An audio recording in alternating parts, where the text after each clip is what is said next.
Hello everyone, this is Chris Brooks from Rivsticks Game Studio, and hope you're enjoying your summer, staying cool out there. I know it's been brutally hot. We were able to get up to Acadia National Park in Maine, and that was a fun time. We did that in June, and we just got back from Knoebels in Danville, PA. Pretty clean, pretty nice amusement park for what it is. But we've also worked on a few things with Catacomb Crashers that we want to go over today. So let's see. A few of the changes with Catacomb Crashers have mainly been due to lighting and trying to keep it within an FPS that's reasonable. Because we can't use baked lighting because our elements come in dynamically. They come in as a user wants to place them on the map. So we can't do like a bake of a light map or anything like that. So everything has to be real time. So let's go ahead and look at the FPS. And right now we're running at about 74 FPS with an empty map. So let's go ahead and bring in, well, let's just bring in Maze for a minute. This is the old Maze. So this Maze has no ambient lighting or anything to it. It's just relying on the environment to be daytime, and which uses just the basic directional light. So let's go ahead and and see what that looks like if it has the new lighting into it. So let's go ahead and load Lit Maze. As you can see, with just a little bit of replacing the pillars with candelabra here, you're able to get a whole new effect, a whole new identity of the map. The map looks much more warm, and the lighting is much more clean. As you can see, Candelabra has lowered the FPS by a little bit here. We've dropped a few points, and so use lighting sparingly to accent, but not necessarily. You don't want to build an entire map of nothing but lit up elements, because your FPS will come down to a drag. And I'm performance tuning that as much as possible, but there's not, I mean, if you go crazy, you will get crazy results.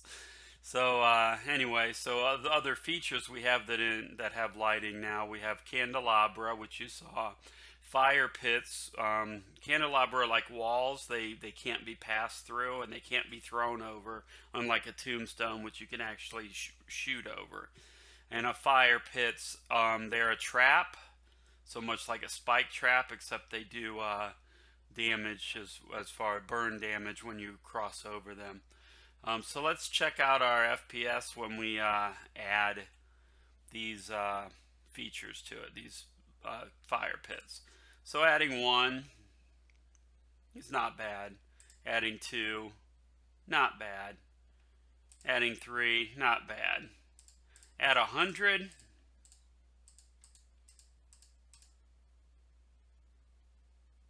Not too horrible to add that many, but you just got to keep that in mind. You did a better job than I thought. There you go. Finally getting a little drop off with about 20 of them. So just keep that in mind if you're going to build a map, not to have too much light sources, too many light sources.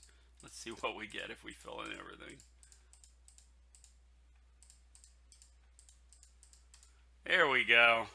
So I've dropped about 30 FPS on my system just by adding insane amount of light sources. Not too horrible, but just keep that in mind. Another thing we have going on here is we've added a clear map button, so instead of having to right click over and over and over again to clear the map out like this, you now could just go here and hit the clear map, and that'll clear the map instantaneously, so you could start over again. Okay, some of the other aspects that we've added are we've changed the cat a little bit. So the cat used to, when it slinked, it would end up losing 1 energy per turn until it ran out of energy, and then it would become visible again. What we've done now is the cat just stays invisible as long as they're slinking. Things that unslink the cat would be them being hit, them taking running over and attacking, obviously. If they run over an item, a feature such as anything, then their last location is exposed. So this way, the cat could stay slinking longer, as long as they could stay out of the way, do their single slink attack, become visible, and then go about their regular attack. So that seems to have strengthen the cat to some degree, because it doesn't have to worry about losing energy anymore. Still costs 5 energy to use its attack, to use the slink ability, and that's it. We're also going to nerf a little bit on Larry the Demon. So right now, if you're on the space with Larry when he immolates, you take 2 damage and 2 burn gets assigned. And then the surrounding guys take 1 damage and 1 burn.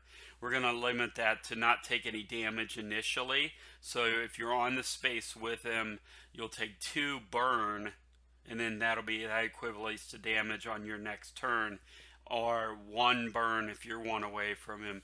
This should weaken him a bit, because right now if he's around you, he will destroy you. If he can immolate. So this way he needs to be weakened a little bit. So those are some of the things. We've also introduced Rivsticks Game Studio logo. So we'll show it here. We've got right here is the RGS logo. We've got a few of them, but here's the main one. We've decided, okay, so we've got our little character. We don't have a name for him yet, so if you'd like to find a name for the character, that would be great. Some of your comments below would be welcome. We're going with a simple font for this logo right now, because we tried the more gothic fonts, and they just kind of took away from the logo.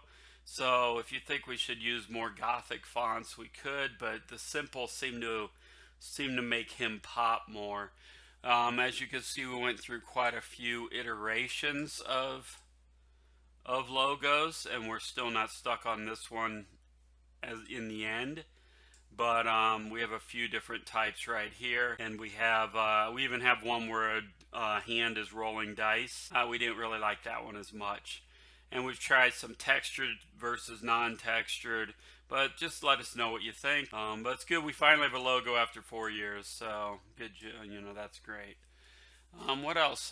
That's about all for the summer. It's been a hot one out there, but in the future we're looking to create a pitch deck right now, and we're trying to get our first game jam going probably for this fall. And we're also shoring up other parts of the system, like the UI and the different modes of maps. So right now we have PvP, we have race, we have puzzle, but really it's all just PvP right now. We haven't really done much with race or with puzzle, so we want to work on those 2 modes as well within the near future. So that's about it, and enjoy the rest of your summer, and thank you very much.